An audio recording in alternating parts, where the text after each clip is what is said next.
Hello and welcome to the Brainiac. My name is Himanshi. If you're new to the channel, please don't forget to hit the subscribe button. हम यहाँ discuss करते हैं the top most current affairs of the day. आज की date है 12 जून. So let's get started. तो हमारा पहला सेक्शन है बैंकिंग एंड फाइनेंशियल अवेयरनेस का. So the first question is about world bank. तो according to world bank India की इकोनॉमी कितना परसेंट जो है कॉन्ट्रैक्ट करने वाली है.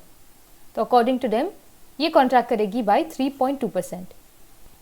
तो इस तरह के जो फिगर्स होते हैं हमारे पास कि जो बड़ी बड़ी इंस्टीट्यूट्स होती हैं वो क्या हमारे लिए प्रोजेक्ट कर रही हैं, ये जो फिगर्स होते हैं वो इंपॉर्टेंट होते हैं. तो हमने देखा कि वर्ल्ड बैंक ने जो है 3.2% प्रेडिक्ट किया है, प्रोजेक्ट किया है कि ये कॉन्ट्रैक्ट करेगा फाइनेंशियल ईयर 2021 में. तो हम यहाँ बात कर रहे हैं वर्ल्ड बैंक की. तो इसे जो है फॉर्म किया गया था 1944 में. ये हेडक्वार्टर है वॉशिंगटन DC में और इसके जो प्रेसिडेंट है, चेयरमैन है, वो है मिस्टर डेविड मालपास. अब अगर रिसेंट न्यूज़ में हम देखें तो वर्ल्ड बैंक ने इंडिया को जो है $1 बिलियन का जो है सोशल प्रोटेक्शन पैकेज दिया था टू इंडिया. इसके अलावा रिसेंटली 1950 करोड़ का लोन इन्होंने दिया था टू वेस्ट बंगाल. ये हमने कुछ दिनों पहले ही डिस्कस किया था. और लास्ट जो है हमने यहाँ देखा कि 3.2% इन्होंने जो है प्रोजेक्ट किया है. तो इसके पहले जो है 5% इन्होंने प्रेडिक्ट किया था. तो हमने यहाँ देखा about world bank and about the recent projection. अगला हमारा सेक्शन है ऑफ नेशनल न्यूज़. इसमें हमारा पहला क्वेश्चन है कि India to set up its first dash trading platform. तो ऐसा कौन सा ट्रेडिंग प्लेटफॉर्म है जो कि इंडिया जो है पहली बार सेटअप करने वाला है. तो ये सेटअप करने वाले हैं a trading platform for coal. तो इंडिया ने जैसे कि हमने देखा डिसाइड किया है कि ये सेटअप करेंगे फर्स्ट ट्रेडिंग कोल प्लेटफॉर्म और इसका ये नाम रखेंगे कोल एक्सचेंज. कोई भी अगर ट्रेडिंग प्लेटफॉर्म होता है तो उसका मतलब ये है कि जहाँ भी जो भी इसके सेलर्स हैं, बायर्स हैं, जो भी इंटरेस्टेड हैं कोल एक्सचेंज में, वो सब जो है उस प्लेटफॉर्म में आके अपना जो ट्रांजैक्शन है वो इजीली कर सकते हैं. तो हमने देखा कि ऐसा जो है कोल एक्सचेंज के लिए, कोल के लिए एक ट्रेडिंग प्लेटफॉर्म हम लॉन्च कर रहे हैं. इसके अलावा इंडिया का एम है कि 2024 तक हम 1 बिलियन टन्स ऑफ कोल जो है वो प्रोड्यूस करना चाहते हैं. कोल इंडिया लिमिटेड की बात करें तो इसका हेडक्वार्टर है कोलकाता में और इसके जो चेयरमैन MD है वो है मिस्टर प्रमोद अग्रवाल, जिन्हें जो है रिसेंटली अपॉइंट किया गया था. अब हम यहाँ पे कोल की बात करें तो कुछ इससे रिलेटेड फैक्ट्स देख लेते हैं. तो अगर वर्ल्ड वाइज देखें तो कोल के प्रोडक्शन में इंडिया जो है सेकंड रैंक करता है. फर्स्ट अगर हम देखें तो वो है चाइना और सेकंड है इंडिया. इसके अलावा रिसेंटली हमारी गवर्नमेंट ने PMU लॉन्च किया था, प्रोजेक्ट मॉनिटरिंग यूनिट, और इससे जो है फास्टर ट्रांजेक्शन्स कर सकते हैं हम कोल रिलेटेड. इसके अलावा एक स्टार रेटिंग पोर्टल भी लॉन्च किया था जिसमें जो है जितने भी कोल माइंस हैं उनको जो है रेट किया जाएगा और ये इन्होंने कोल मिनिस्ट्री के द्वारा इसे लॉन्च किया गया था. तो हमने यहाँ देखा कि पहला कोल ट्रेडिंग प्लेटफॉर्म लॉन्च किया जा रहा है. अब देखते हैं नेक्स्ट क्वेश्चन. तो अगला क्वेश्चन है अबाउट एन इंस्टीट्यूट. यहाँ पे आपसे पूछा जा रहा है कि ऐसा कौन सा इंस्टीट्यूट है जिन्होंने डिजाइन किया है एक स्पेसिफिक टेक्नोलॉजी के थ्रू हाईली एफिशिएंट मास्क इन्होंने बनाए हैं. और खास बात यह है कि ये जो मास्क होने वाले हैं वो सब बनेंगे from the waste plastic bottles. तो प्लास्टिक बॉटल से मास्क बनाने की जो टेक्निक है, जो टेक्नोलॉजी है, वो किसने बनाई है? तो ये किया गया है बाय IIT मंडी. IIT मंडी या फिर मांडी जैसे कि हम कहें, ये जो इंस्टीट्यूट हम देख रहे हैं इनके रिसर्चर्स ने एक काफ़ी अच्छी टेक्नोलॉजी डेवलप की है जिसमें ये प्लास्टिक बॉटल्स के थ्रू जो है इस तरीके से मास्क डेवलप कर सकते हैं. तो ये जो है हमारे इन्वायरमेंट को भी हेल्प करेगा, प्लस इसके साथ पैंडेमिक को लड़ने में भी हमें हेल्प करेगा. तो ये काफ़ी अच्छा इनिशिएटिव है IIT मंडी का. IIT मंडी की बात करें तो ये जो है हिमाचल प्रदेश की एक इंस्टीट्यूट है. ऑल्सो रिसेंटली IIT मंडी ने एक मैग्नेटिक रैम भी डेवलप किया था.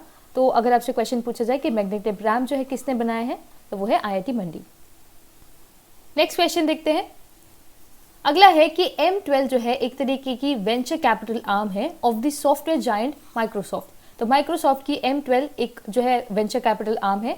इन्होंने अपना इंडिया ऑफिस खोल लिया है. आपको बताना है कि इसका हेडक्वार्टर कहाँ है.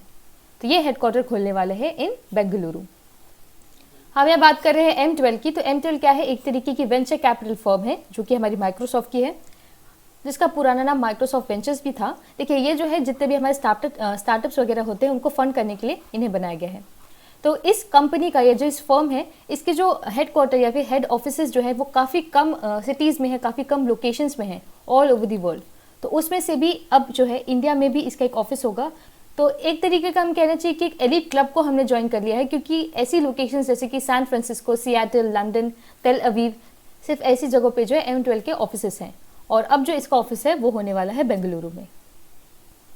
तो अब हम बात कर रहे हैं माइक्रोसॉफ्ट की. तो इसे फॉर्म किया गया था 1975 में. CEO इसके है मिस्टर सत्या नडेला और ये हेडक्वार्टर है वॉशिंगटन डीसी में। रीसेंट न्यूज़ की बात करें तो रिसेंटली माइक्रोसॉफ्ट ने SBI के साथ जो है ज्वाइन किया था ताकि ये जो है ट्रेन कर सके, जितने भी डिफरेंटली एबल पीपल होते हैं उन्हें ट्रेनिंग प्रोवाइड करने के लिए ये किया था। फिर इन्होंने एक जो है वेबसाइट भी लॉन्च की थी जिसमें ये कोविड ट्रैकर्स जो है, जितने भी कोविड पेशेंट्स हैं उनको ट्रैक कर सके। और रिसेंटली इन्होंने अनाउंस किया था कि 2030 तक जो है ये अपनी कंपनी को कार्बन नेगेटिव बना देंगे। तो ये सभी जो है इनिशिएटिव्स माइक्रोसॉफ्ट के थे। और एक और इन्होंने एक ऐप लॉन्च किया था जिसका नाम है फैमिली सेफ्टी ऐप। तो ये सारी इंफॉर्मेशन आपको याद रखनी है अबाउट माइक्रोसॉफ्ट। तो हमने देखा about Microsoft and the related news. अब बढ़ते हैं अगले क्वेश्चन की ओर। तो अगला क्वेश्चन है कि यूनियन गवर्नमेंट ने हाइक किया है custom duties on bamboo from 10% to what percent. तो बैम्बू पे जो कस्टम ड्यूटीज लगने वाली थी उन्हें अब बढ़ा दिया गया है। तो 10% से लेकर अब इसे कितना बढ़ा दिया गया है, तो इस पर लगा दिया गया है 25% की जो है कस्टम ड्यूटी। और ये उन पे लगाई गई है जो भी इंपोर्ट करते हैं बैम्बू बाय दी अगरबत्ती मैन्युफैक्चरर्स। देखिए, अगरबत्ती जब भी हम जलाते हैं तो इसमें एक स्टिक होती है, तो वो जो है बैम्बू भी यूज़ किया, तो वो जो स्टिक होती है वो बैम्बू की बनी होती है। अगर हम जो है बैम्बू का इंपोर्ट इस तरीके से कम करेंगे तो उससे क्या होगा कि हमारे इंडिया की ही जो है फर्म्स हैं वो इस्तेमाल करना चाहेंगी, मतलब वो जो है ज़्यादा प्रोड्यूस करना चाहेंगी। हमारे यहाँ पे अगर प्रोडक्शन बढ़ेगा तो हम क्या होंगे, आत्मनिर्भर बनेंगे। तो आत्मनिर्भर जो हमारे भारत का स्कीम है, जो हमारा एक मोटिव है, उस चीज़ को आगे बढ़ाते हुए हमने इस जो है कस्टम ड्यूटी को हाइक किया है। तो ये इन्होंने किया है on the bamboo imports by agarbatti manufacturers. अगला हमारा क्वेश्चन है अबाउट एशियाटिक लायंस। तो एशियाटिक लायंस की जो पॉपुलेशन है it has increase to what percentage. ये काफ़ी एक पॉजिटिव न्यूज़ है कि एशियाटिक लायंस की जो है पॉपुलेशन बढ़ गई है और ये बढ़ गई है टू 29%। हम यहाँ बात कर रहे हैं एशियाटिक लायंस की। तो एशियाटिक लायंस जो है हमारे इकलौती जगह पे मिलते हैं, वो है गिर फॉरेस्ट में।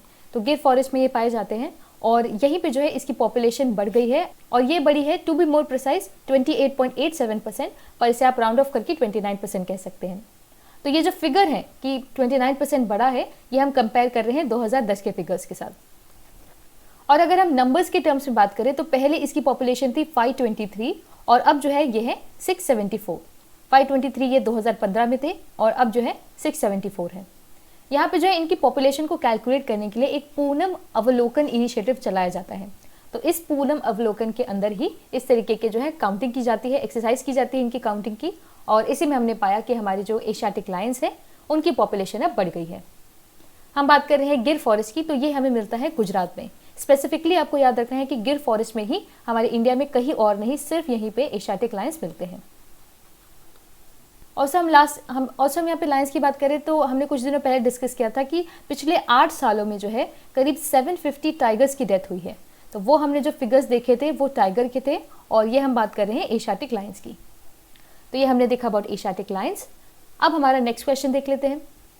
तो अगला है about the deep submergence rescue vehicle. तो ये जो व्हीकल कॉम्प्लेक्स है ये कहाँ इनॉग्रेट किया गया है, तो ये इनॉग्रेट किया गया है इन विशाखापट्टनम। तो नाम से हम समझ सकते हैं कि इसका मतलब क्या है, डीप सबमर्जेंस रेस्क्यू व्हीकल। तो डीप सबमर्जेंस में आपके रेस्क्यू के लिए इस व्हीकल को बनाया गया है और ये इनॉग्रेट किया गया है एट विशाखापट्टनम। और किसने इनॉग्रेट किया है, ये किया गया है by the vice admiral Atul Kumar Jain. तो हमने देखा अबाउट दिस व्हीकल जो कि इनॉग्रेट किया गया है विशाखापट्टनम में। अब नेक्स्ट हमारे पास जो है काफ़ी इंपॉर्टेंट एक क्वेश्चन है कि which institute has ranked best in the overall category of NIRF ranking. तो NIRF की जो है रैंकिंग आ गई है। आपको बताना है कि इनके अकॉर्डिंग ओवरऑल कैटेगरी में कौन सी इंस्टीट्यूट है जिन्होंने टॉप किया है। तो ये किया गया है बाय IIT मद्रास। तो हमारे जो HRD मिनिस्टर है मिस्टर रमेश पोखरियाल, इन्होंने अनाउंस किया है NIRF इंडियन रैंकिंग। तो ये जो रैंकिंग होती है वो हमारे नेशनल इंस्टीट्यूशनल रैंकिंग होती है, यानी कि जितने भी हमारे इंस्टीट्यूट्स होते हैं, एजुकेशनल इंस्टीट्यूट्स, उन्हें रैंक किया जाता है। देखिए, काफ़ी सारी कैटेगरीज होती हैं, जैसे कि यूनिवर्सिटी हो गई, इंजीनियरिंग, आर्किटेक्चर, मेडिकल, ये सारी कैटेगरीज होती हैं। पर ओवरऑल कैटेगरी में अगर हम देखें कि ओवरऑल ऐसा कौन सा इंस्टीट्यूट है, तो वो है मद्रास, IIT मद्रास। तो इन्होंने टॉप किया है और सबसे अच्छा जो है परफॉर्म किया है। ये जो रैंकिंग है इसमें काफ़ी सारे जो पैरामीटर्स हैं उनके बेसिस में रैंक किया जाता है, जैसे कि टीचिंग हो गई, लर्निंग एंड रिसोर्सेज हो गया, रिसर्च प्रोफेशनल्स, ग्रेजुएशन। तो इन सभी पैरामीटर्स के बेसिस पे आपको जो है पॉइंट्स दिए जाते हैं और फिर आपको रैंक किया जाता है। NIRF रैंकिंग के बारे में देखें तो इसे जो है रिलीज किया जाता है बाय द HRD मिनिस्ट्री। इसे पहली बार लॉन्च किया गया था 2015 में और इसके जो पहले रैंक्स हैं वो एक्चुअली 2016 में आए थे। अब अगर हम जो है सेक्शन वाइज देखें कि कौन से सेक्शन में कौन सी इंस्टीट्यूट ने टॉप किया है तो वो भी देख लेते हैं। पहला है कि एम्स दिल्ली ने टॉप किया है मेडिकल कॉलेज के जो है सेक्शन में। मिरांडा हाउस ने किया है जो कि कॉलेजेस होते हैं बेस्ट कॉलेजेस उसके अंदर इन्होंने किया है। फिर डेंटल कैटेगरी, देखिए इस साल जो है NRF की रैंकिंग में पहली बार डेंटल कैटेगरी को इंक्लूड किया गया है तो इसमें मौलाना आज़ाद इंस्टीट्यूट ने टॉप किया है। फिर है मैनेजमेंट में आ गया तो IIM अहमदाबाद। यूनिवर्सिटी की रैंकिंग में देखिए कि टॉप यूनिवर्सिटी कौन सी है तो वो है IISc बेंगलुरु। आर्किटेक्चर में है हमारी IIT खड़गपुर, NLU बेंगलुरु हो गया लॉ में, और टॉप इंजीनियरिंग में भी IIT मद्रास है, ओवरऑल में भी मद्रास है और इंजीनियरिंग में भी मद्रास है। और ओवरऑल में हमने देखा कि पहला है IIT मद्रास, सेकेंड है IISc बेंगलुरु और थर्ड है IIT दिल्ली। देखिए लास्ट जो हमने डिस्कस किया था वो थी about times high education ranking, ठीक है। तो टाइम्स वाले में IISc बेंगलुरु ने सबसे अच्छा परफॉर्म किया था अमंग द इंडियन इंस्टीट्यूट्स, तो वहाँ पे अलग रैंकिंग थी और यहाँ पे अलग है। टाइम्स वाली की जो बेस्ट थी वो थी शेरिंग यूनिवर्सिटी ऑफ चाइना और यहाँ पे हमने देखा बेस्ट है IIT मद्रास। तो इसी के साथ हमने जो है सारी रैंकिंग देख ली। अगला हमारा सेक्शन है ऑफ स्टेट्स। तो यहाँ हमसे पहला क्वेश्चन पूछा जा रहा है कि कौन सा ऐसा स्टेट है जिन्होंने परमिट कर दिया है बॉर्डर रोड ऑर्गेनाइजेशन को कि वो एम्प्लॉय कर सके उनके स्टेट के वर्कर्स को, और वो करीब 11,000 जो है 11,800 वर्कर्स को एम्प्लॉय करने के लिए परमिशन दी गई है। तो ये किया गया है बाय दी झारखंड गवर्नमेंट। तो ये जो है एक काफ़ी अच्छा और काफ़ी पॉजिटिव जो है इनिशिएटिव है झारखंड की गवर्नमेंट का, और जहाँ पे हम देख रहे हैं कि इन्होंने परमिट कर दिया है अपनी तरफ से 11,800 वर्कर्स कि ये जा सकते हैं और इन्हें जो है एम्प्लॉय किया जाएगा in the border road organisation. Border road organisation जो है ये आती है हमारी डिफेंस मिनिस्ट्री के अंदर, और हमने देखा है कि वो सारे प्रोजेक्ट्स जो है कंप्लीट करती है जो कि हमारे इंडिया की बॉर्डर में आते हैं। तो बॉर्डर कंट्रीज में या फिर बॉर्डर स्टेट्स में जहाँ पे भी कंस्ट्रक्शन वगैरह की ज़रूरत होती है वहाँ पे BRO जो है डिप्लॉय करती है अपने वर्कर्स को, और इसी तरीके का जो है MOU हम यहाँ पे देख रहे हैं। अब हम बात कर रहे हैं झारखंड की, तो इससे रिलेटेड सारे फैक्ट्स भी हम रिवाइज कर लेते हैं। पहला है कि यहाँ के चीफ मिनिस्टर कौन है तो वो है हेमंत सोरेन। द्रौपदी मुर्मू यहाँ की जो है गवर्नर है, कैपिटल यहाँ से रांची है। रिसेंटली झारखंड ने जो है प्रज्ञान ऐप लॉन्च किया था, इसके अलावा तत्पर स्कीम भी इनकी है। इन्होंने जो है पान मसाला को बैन किया है 1 साल के लिए। यहाँ से सोहराई खोवर का अगर आपको याद होगा तो इन्हें जो है GI टैग दिया गया था। और रिसेंटली इनके 3 नए इनिशिएटिव्स इन्होंने लॉन्च किए थे, जिसका नाम है बिरसा हरित ग्राम योजना, नीलांबर पीतांबर जल समृद्धि योजना और पोतोहोल खेल विकास योजना। तो ये सारे जो है हमने रीसेंट फैक्ट्स देखे अबाउट द झारखंड गवर्नमेंट। तो अगला आपसे सवाल है कि कौन सी ऐसी गवर्नमेंट है जिन्होंने डिसाइड किया है कि ये कंस्ट्रक्ट करेंगे 1000 water recharge bores in the underground water. तो अंडरग्राउंड वाटर में 1000 जो है वाटर रिचार्जेस बोर को ये कंस्ट्रक्ट करने वाले हैं। तो ये किया जाएगा बाय दी हरियाणा गवर्नमेंट। हम यहाँ बात कर रहे हैं कि हरियाणा गवर्नमेंट ने इस तरीके के जो है वाटर रिचार्ज बोर्स को कंस्ट्रक्ट करने का डिसीजन लिया है, और ये इन्होंने किया है ताकि जो है जितने भी डेफिशिट एरियाज हैं, पानी से जितने भी डेफिशिट एरियाज हैं, वहाँ पे जो है ग्राउंड रिचार्ज किया जा सके। हमारा जो अंडरग्राउंड होता है उसके नीचे ये बोरवेल्स होती है, तो वहाँ पे अगर ये खोद लेंगे तो वहाँ पे पानी आ जाएगा, ये इनका मानना है, और इसीलिए इन्होंने जो है ये 1000 बोर कंस्ट्रक्ट करने का डिसीजन लिया है। ये जो स्कीम है इसमें 90% जो है पैसा दिया जाएगा बाय द स्टेट गवर्नमेंट और 10% लगाया जाएगा बाय द फार्मर्स। हम यहाँ बात करें हरियाणा की, तो यहाँ के जो चीफ मिनिस्टर है वो है मनोहर लाल खट्टर। यहाँ के जो गवर्नर है वो है मिस्टर सत्यदेव नारायण। कैपिटल यहाँ पे है चंडीगढ़, और चंडीगढ़ जो है हमारी कैपिटल है of Haryana, Punjab, as well as खुद में वो एक यूनियन टेरिटरी है। नेक्स्ट है यहाँ का स्टेट एनिमल, तो वो है ब्लैक बक। पीपल यहाँ का ट्री है, फ्लावर है लोटस, और बर्ड है black francolin. Important wildlife sanctuary में है Kaleshwar wildlife sanctuary, Sultanpur national park और कालेश्वर नेशनल पार्क। तो हमने देखा about all the related news of Haryana. Next हमारा सेक्शन आता है अवार्ड्स का। तो अवार्ड्स में हमारा पहला क्वेश्चन है कि who has been honoured with the NASA's distinguished service medal. तो नासा ने ये जो मेडल है ये किसे दिया है, तो ये मिला है टू रंजीत कुमार। तो ये जो डिस्टिंग्विश मेडल हम देख रहे हैं ये उन सभी एम्प्लॉयज़ को दिया जाता है या फिर उन सभी नॉन गवर्नमेंटल इंडिविजुअल्स को दिया जाता है जो कि नासा के मिशन में इन्हें हेल्प करते हैं। तो मिस्टर रंजीत कुमार जो है वो करीब 30 ईयर्स से जो है नासा से जुड़े हुए हैं और उन्हें जो है अपनी तरफ से काफ़ी सारी हेल्प कर रहे हैं। तो इसी को सम्मानित करते हुए नासा ने इन्हें डिस्टिंग्विश सर्विस मेडल प्रोवाइड किया है। इसके पहले mister RK Chatti Pandipati, he was the first Indian who was honoured with this award, और ये इन्हें मिला था 2002 में। और अब हमने देखा अबाउट रंजीत कुमार।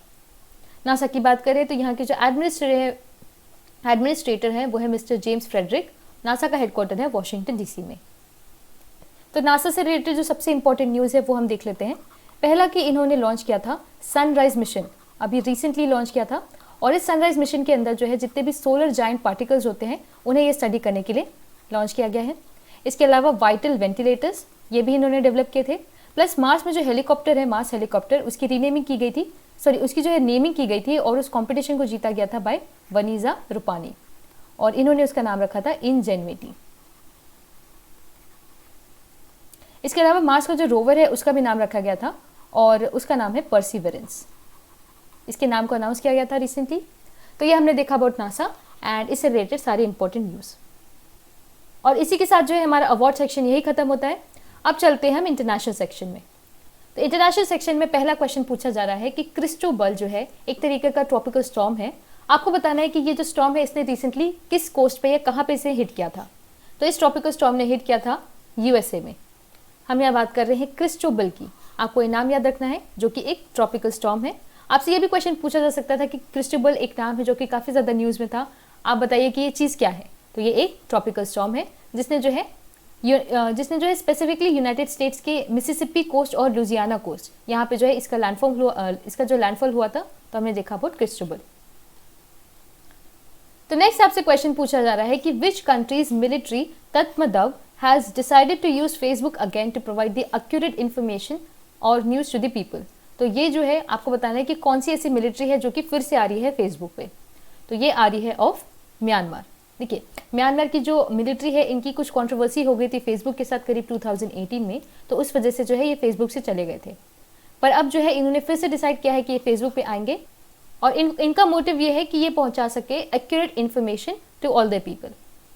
तो हम देख रहे हैं म्यांमार के बारे में और इसकी मिलिट्री के बारे में।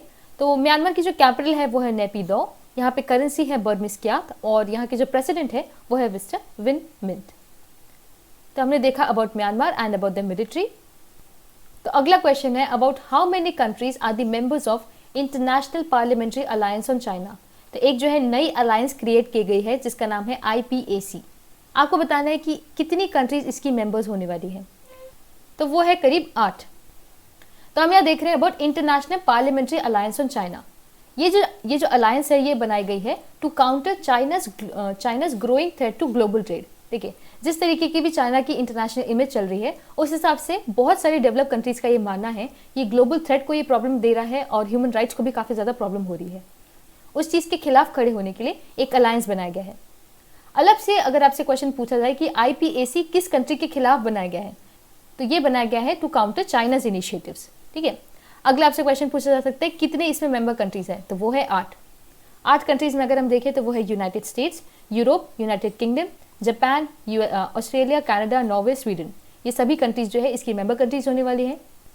तो जैसे कि हमने देखा ये एक तरीके की अलायंस है of all the lawmakers. इन सभी कंट्रीज के जितने भी लॉ मेकर्स हैं उनका एक अलायंस है ताकि ये जो है काउंटर कर सके चाइना की जितने भी इकोनॉमिक राइज है या फिर उनको जो सिस्टमैटिकली प्रेशर में डाल सके, इस चीज़ के लिए किया गया है।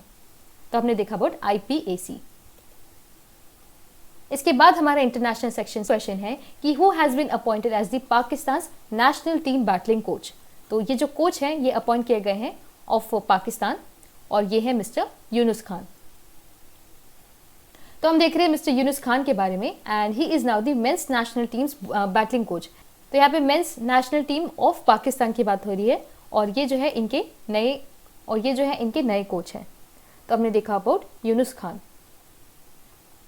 लास्ट हमारा जो है काफ़ी इंपॉर्टेंट एक और क्वेश्चन है ऑफ द इंटरनेशनल सेक्शन और यहाँ पे आपसे क्वेश्चन पूछा जा रहा है कि which among the following is not the Indian institute to be in the top 200 QS university ranking. तो एक और रैंकिंग रिलीज की गई है और इसका नाम है QS रैंकिंग और इस रैंकिंग के जो टॉप 200 इंस्टीट्यूट्स हैं उसमें से कौन सी ऐसी इंस्टीट्यूट है जो कि इंडिया की नहीं है। तो हम यहाँ देख रहे हैं about QS board university ranking 2021। तो ये रिसेंटली रिलीज किया गया है। देखिए हमने जब डिस्कस किया था वो था अबाउट टॉप 200। इसका मतलब ये है कि जो टॉप 100 की लिस्ट है उसमें कोई भी इंडियन इंस्टीट्यूट ने जो है रैंक नहीं किया है। तो टॉप 200 में अगर हम देखें तो वो है IIT बॉम्बे, IISc बेंगलुरु और IIT दिल्ली। और अगर हम फैक्ट्स और अगर हम फैक्ट्स की बात करें तो इनकी जो है रैंकिंग भी इस साल जो है ड्रॉप हो गई, यानी कि पिछले साल के मुकाबले रैंकिंग इस बार काफ़ी कम है। जैसे आईआईटी बॉम्बे की गिर गई है टू 172, पहले 152 थी। आईआईएससी बेंगलुरु की है 185 और दिल्ली की है 193। अगर हम बात करें कि सबसे अच्छा जो है कौन सी इंस्टीट्यूट ने परफॉर्म किया है, तो वो है एमआईटी जो है उसने सबसे अच्छा परफॉर्म किया है। तो हम क्या देख रहे हैं, IIT Bengaluru, IISc Bengaluru, IIT Bombay और आईआईटी दिल्ली, ये तीनों ऐसी इंस्टीट्यूट है जो कि आई है क्यूएस रैंकिंग के अंदर, पर ये आई है टॉप 200 में, ना कि टॉप 100 में। तो हमने जो है 3 तरीके की रैंकिंग देख ली। पहली थी अबाउट टाइम्स हायर एजुकेशन, फिर हमने देखा अबाउट NIRF और अभी हमने देखा अबाउट क्यूएस रैंकिंग। तीनों आपको याद रखनी है, तीनों इंपॉर्टेंट है और तीनों के टॉप हो गए और तीनों की जो है इंडियन पर्सपेक्टिव हो गए, वो सब आपको याद रखना है। तो इसी के साथ हमारा इंटरनेशनल सेक्शन यही खत्म होता है। अब आता है हमारा एक्विजिशंस, मर्जर्स एंड एमओयूज के बारे में। तो इसका पहला क्वेश्चन देखते हैं। It is about which company has join the UN global compact. तो यूएन ग्लोबल कॉम्पैक्ट को ज्वाइन किया गया है बाय टेक महिंद्रा। तो हम देख रहे हैं कि टेक महिंद्रा ने जो है यूएन ग्लोबल कॉम्पैक्ट को ज्वाइन किया है।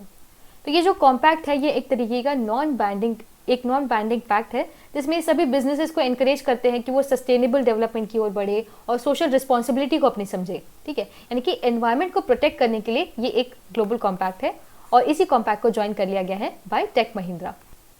तो टेक महिंद्रा भी जो है अब कोशिश करेगा कि वो अपनी सभी जो है इनिशिएटिव्स वगैरह हो उन सभी को सस्टेनेबल रखे और इन्वायरमेंट फ्रेंडली रखे। तो हमने देखा about United Nations global compact. तो हमने यहाँ पे देखा अबाउट टेक महिंद्रा। इसके साथ एक और इन्फॉर्मेशन है अबाउट मारुति सुजुकी। ठीक है, आपको कंफ्यूजन ना हो इसलिए इस न्यूज़ को यहाँ रख दिया गया है। तो मारुति सुजुकी ने पार्टनर किया है विद महिंद्रा फाइनेंस, ताकि ये जो है फाइनेंस कर सके इजीली।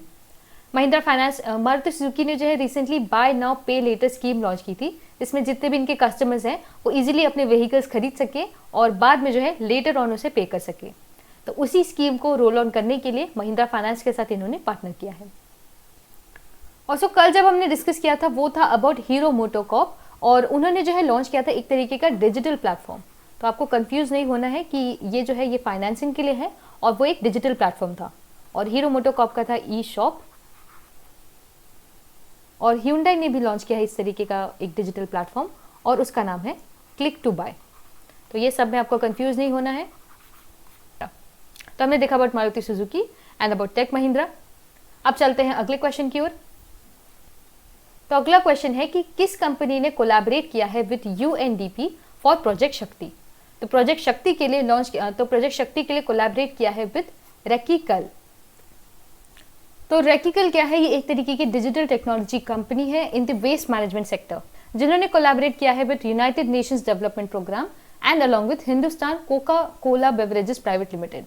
तो इन तीनों ने मिलकर जो है कोलैबोरेट किया है फॉर द प्रोजेक्ट पृथ्वी, जो कि एक जॉइंट इनिशिएटिव है for developing sustainable plastic waste management. तो प्लास्टिक वेस्ट को जो है सस्टेनेबल बनाने के लिए एक प्रोजेक्ट पृथ्वी लॉन्च किया गया था, और इसके जो है अब और उसमें जो है इन सभी कंपनीज ने या फिर इन सभी इंस्टीट्यूट्स ने कोलैबोरेट किया है। अगला कोलैबोरेशन का क्वेश्चन है about which company has partner with ICICI Lombard to provide insurance cover.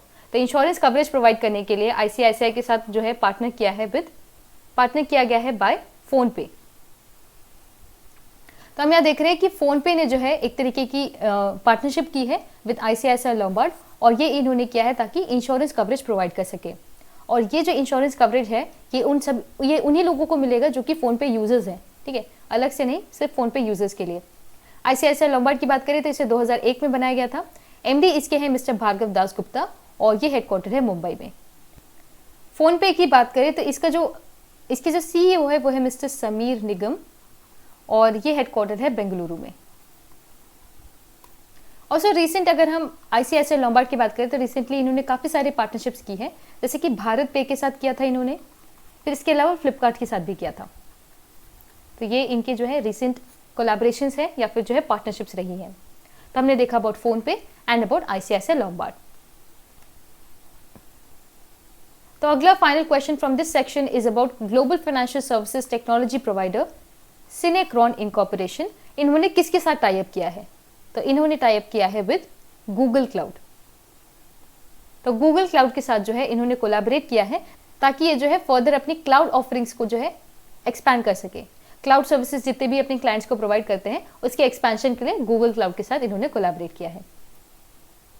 तो इस तरीके के जो क्लाउड सर्विसेज है, ऐसा ही एक इनिशिएटिव, एक ऐसा ही जो है कोलैबोरेशन हुआ था between Indian IT major Wipro and with IBM, और ये भी इन्होंने किया था ताकि जो है क्लाउड सर्विसेज एक्सपैंड कर सके। तो हमने देखा about Synechron incorporation and about Google cloud. तो इसके साथ हमारा ये सेक्शन खत्म होता है। अब आता है इंपॉर्टेंट डेज का सेक्शन। तो it is about when is the world accreditation day celebrated. तो ये जो दिन है ये मनाया जाता है ऑन 9th of June। तो हम यहाँ बात कर रहे हैं वर्ल्ड एक्रेडिशन डे के बारे में। इसे जो है सेलिब्रेट किया जाता है बाय QCI यानी कि क्वालिटी काउंसिल इंडिया, और इसे जो है 9th of June को हर साल मनाया जाता है। तो एक्रेडिटेशन का मतलब अगर हम देखें तो इसका मतलब होता है किसी भी चीज़ को सर्टिफाई करना और उसकी जो है क्रेडिबिलिटी प्रोवाइड करना। सर्टिफाई करना या फिर क्रेडिबिलिटी प्रोवाइड करना, उसी को हम एक्रेडिटेशन कहते हैं। तो इस साल जो इसकी थीम रही है वो है एक्रेडिटेशन इम्प्रूविंग फूड सेफ्टी। तो फूड सेफ्टी को जो है ज़्यादा इम्प्रूव करने के लिए इन्होंने जो है इसकी थीम ये रखी है। तो हमने देखा अबाउट वर्ल्ड एक्रेडिटेशन डे जो कि आता है 9th of June को। तो इसी के साथ जो है हमारा आज का सेशन यही खत्म होता है। तो कल मैंने आपसे क्वेश्चन पूछा था कि who is the highest earning female athlete according to Forbes, तो वो है मिस नाओमी ओसाका। तो इसी के साथ आपका आज का क्वेश्चन है कि which country has recorded the fastest internet speed. तो ऐसी कौन सी कंट्री है जिन्होंने रिसेंटली फास्टेस्ट जो है इंटरनेट स्पीड को रिकॉर्ड किया है। तो do let me know in the comment section below. Also, I really hope you enjoyed today's session, and if you did, please don't forget to like, share and subscribe, and I shall see you in the next one.